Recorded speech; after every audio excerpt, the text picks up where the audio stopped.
All right, guys, so today we're going to learn on how to do electron dot diagrams. These are also called Lewis dot diagrams, but these are electron dot diagrams. And these are actually different than what we did yesterday. A lot of students always say that they're a little bit more, they're a lot easier than what we've done in the past.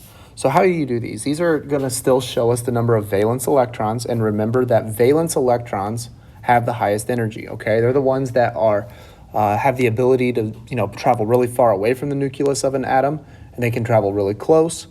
So these electron dot diagrams give us a fast way to identify how many valence electrons an atom has. Okay, so yesterday we talked about how the periods, the ones that go horizontally or across, are the ones how to tell us how many shells are in a particular atom when we're drawing the electron shell diagrams. But with the dot diagrams, they're actually a little bit different. So for this one, you're going to find out which group your element is in. This is going to tell you the number of valence electrons your element has. And you're only going to draw the valence electrons. We're not going to draw the ones that are on the inner shell because we're just focused in on the ones on the outside, the ones that are the valence electrons. So how do you figure this out? So looking at this particular page here, if an atom is in group 1, okay, if it's in group 1 over here, then all of those are going to have one valence electron, just one. It doesn't matter if you do the shell diagrams for all of them, they'll all come out to have one at the end, okay? If it's in group 2 right here, they're all going to have 2. If it's in group 13, look, you just drop that 1 right there and get rid of the 1 for 13, and then it's going to have 3. Everything in group 14 right here is going to have 4. 15 is going to have 5, 16, 6, 17, 7. Everything in group 8 right here is going to have 8 except for helium. It just has 2 electrons. So each element in the same group has the same number of electrons in their outer orbital, also known as shells. The electrons in the outer shell are called valence electrons. Okay, so now that we know this, that we're just using this down, this doesn't work. Just an important note, this doesn't work for the transition metals or the lanthanoids and actinoids, okay? It only works for the ones that are highlighted in this particular page, okay? So it doesn't work for those particular in the middle, okay? All right, so when you draw this is called your electron configuration. I think I spelled configuration wrong, but that's okay. So how do you do this? So what this means is that this is just an example, and if it has one valence electron, then you're going to put it where 1 is. If it has 2 valence electrons, then we're going to put it where 2 is. Say an atom has 3 valence electrons, you're going to put 1, 2, and 3.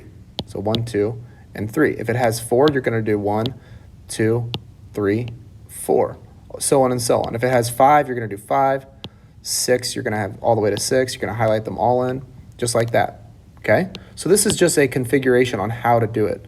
So you need to definitely put this in your notes. It's in the notes section. Okay, so our first one is carbon, okay? Let's talk about how to do this. So carbon, the first thing that you do is write the element symbol. The next thing we need to identify what group carbon is in. So let's look at our periodic table. Okay, carbon is right here. Okay, it's 6 and it's in group 14. Drop the 1, that means that it has 4 valence electrons. Okay, so 4 valence electrons. So what are we going to do? We're going to start drawing those using this configuration right here. Okay, so 1, 2, 3, and 4. Notice how I put them in the same configuration, 1, 2, 3, and 4, okay? So that's carbon, and that's it.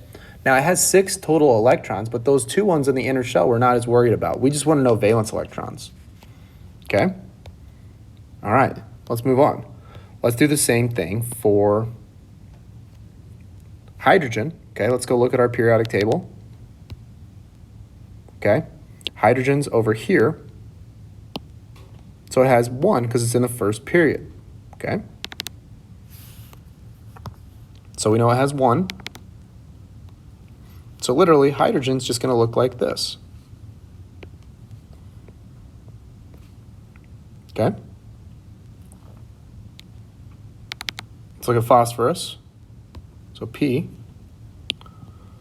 phosphorus is right here. 15th group, so drop the 1, it's going to have 5.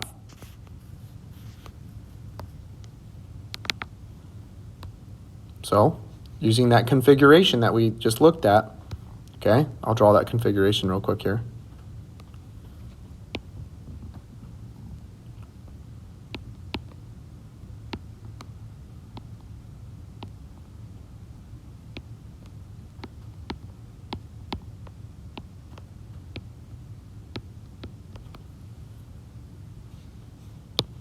So phosphorus has 5.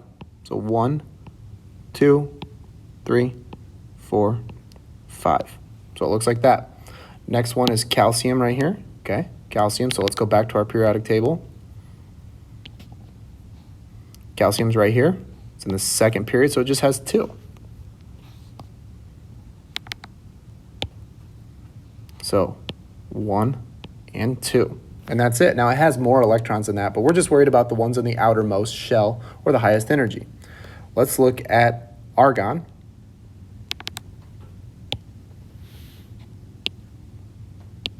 So argon's over here, number 18, okay? It's in the 18th group, so you drop the 1, it has 8, okay? So 1, and I always do them in order, 2, 3, 4, 5, 6, 7, and 8. So it's filled up in those 2s. Okay, let's do chlorine and aluminum. All right, so chlorine is over here, 17th group. So it's drop that 1, so it's got 7. Okay, so it has 7. Okay. So 1, do this in a different color. 1, 2, 3, 4, 5, 6, 7. Okay, last one is aluminum. Take a look at aluminum. Okay, so aluminum is in the 13th group. Drop the 1, so it just has 3. So 1, 2, and 3. And that's it. Now we know that they have more electrons than that, but the valence electrons, that's an easy way to do it. Now, if you were to do these with the electron shell diagrams that I taught you yesterday, all of these answers would come out to be the same, but this is a quick, easy, simple way for you to do this.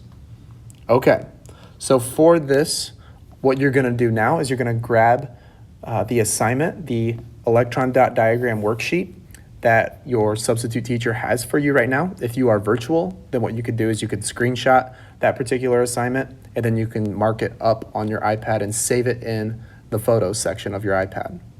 All right, let me know if you have any questions. I'll do my best to check my email periodically throughout the day, and I'll try to answer those the best that I can, and I will see you guys tomorrow. All right, let me know if you